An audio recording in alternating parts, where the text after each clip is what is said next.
What up, y'all? It's your boy Quest, man. Listen, shouts out to Overhead Door. They're a garage door company. A gentleman by the name of Mr. Harold came by here yesterday because I needed to replace the remotes. As you see, we got new ones. I had to replace the remotes yesterday because the old ones were broken, didn't work anymore. And Mr. Harold came by here yesterday, and it was amazing. And I'll say it was amazing because, let me just say this. When he came by yesterday, I was ready really to introduce him to the garage, show him where everything was so he can reprogram new remotes, reprogram the pad outside, and I can come back in. And I was about to tell him, listen, ring the doorbell when you're finished and I'll come back out. Something kept me there talking to Mr. Harold. As we got off into conversation, we started talking about my kids, started talking about his kids, and I was ready to go back inside after, we shared that little bit, and something kept me there talking to Mr. Harold. Conversation then went to him admiring my truck. He saw my sport bike and he was like, man, you ride? I was like, oh yeah, no do it. Throttle hands up, right? And so he was like, I had a cruiser, but I had to give it up. And we started going deeper into conversation. And he then said that he was a born again Christian, and my ears started to perk up. And I really admired Mr. Harold because as Mr. Harold was programming the remotes and working up on top with the garage door opening device, I just really admired his multitasking skills. And I was kind of envious because I was like, I want to go inside and work too, but I'm out here talking, right? But something kept me there talking to Mr. Harold. As we started to talk about him being a born again Christian and me being a Christian as well, we started to pour into one another. And as we began to pour into one another, we started talking about family and the goodness, grace, and mercy of God. And we went deeper into conversation, right? And we started to talk some more. And Mr. Harold got a little teary-eyed as I began to pour into him. Shoot, truth be told, I almost got a little teary-eyed because it was just a wonderful moment. Still thinking about work though, a little bit less than I was when we first started the conversation, but something kept me there talking to Mr. Harold, right? So as we began to talk and as we began to pour into one another, he had let me know some things about his kids and decision making and how he felt about the wrong decisions that they had made and the consequences they had to pay for it.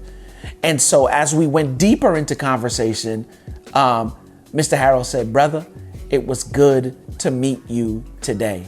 I said, same here, Mr. Harold. It was a blessing and a half to meet you. And then I heard a voice say, pray for him. And I was like, huh? And it was almost as if God said, boy, you heard me. Pray for him. And I was like, okay, today I'm going to be obedient. And as we went back out to the truck for Mr. Harold to give me 2 cards, he gave me the 2 cards and I extended my hand to him to shake his hand. But as I was shaking his hand, I held on to his hand and I was looking down at the cards that he gave me.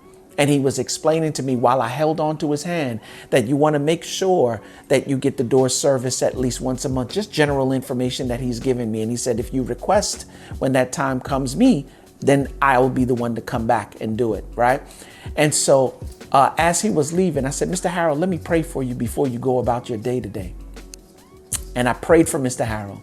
And I prayed that Mr. Harold would be covered and that God would give him peace about his sons and their decisions, that he would bless his marriage, that he will be protected as he goes to all the different appointments that he had for the day, that he would also be a light in every area, place, and space that he would. And I prayed for a couple of other things in terms of his covering. By the time I said amen and opened up my eyes, Mr. Harold, or Brother Harold's face, was full of tears. And as I opened up and saw him, he embraced me and said, thank you. And I said, Brother Harold, God bless you today as you go about your duties, right? And I ran inside because Mr. Harold was trying to get me to cry in these overhead streets, right? And that ain't happening. Nah, I really did feel compassion and I felt moved by Mr. Harold and just his spirit, right? And I ran inside, got my phone, and I wanted to remember the day for so many different reasons. But I went back out there and said, Mr. Harold, can I take a picture with you? And we took a picture together. And then long story short, Mr. Harold went about his way And I said, Mr. Harold, I love you with the love of Jesus. Ain't a doggone thing you could do about it. And Mr. Harold said, I love you too. And if I never get a chance to see you again, I'll see you in the kingdom. Oh boy, I had to run inside now because I was like, you really trying to get me jacked up out here, right? Mr. Harold went about his way and so did I. What am I saying?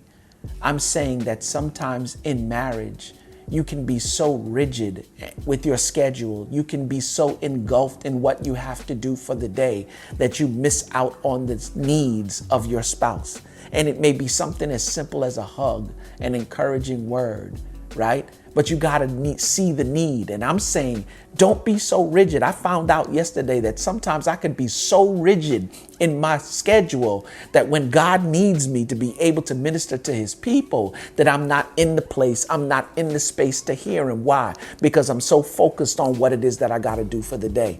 In marriage, it's the same thing. You can be so rigid with your schedule, so focused on your schedule that you don't hear or see the need that your spouse may have. And let me explain something to you. Y'all know the core values, right? God first, spouse second, kids third, business, work, and everything else after. But sometimes because we being so rigid with our schedule or so engulfed in the duties of the day that we miss out on the needs that our spouse may have. Do me a favor. As you navigate through this COVID season, as you're working at home, as you're going through your rigid schedule and you're working out from day to day, all the things that you need to do through the day, don't be so rigid. Don't be so engulfed that you miss out on the needs of your spouse. For real. Your boy Dwelle said it best. You know what I'm saying? I know he was stealing from the word, but he said it. He said, what does it profit a man to gain the whole world and lose his girl?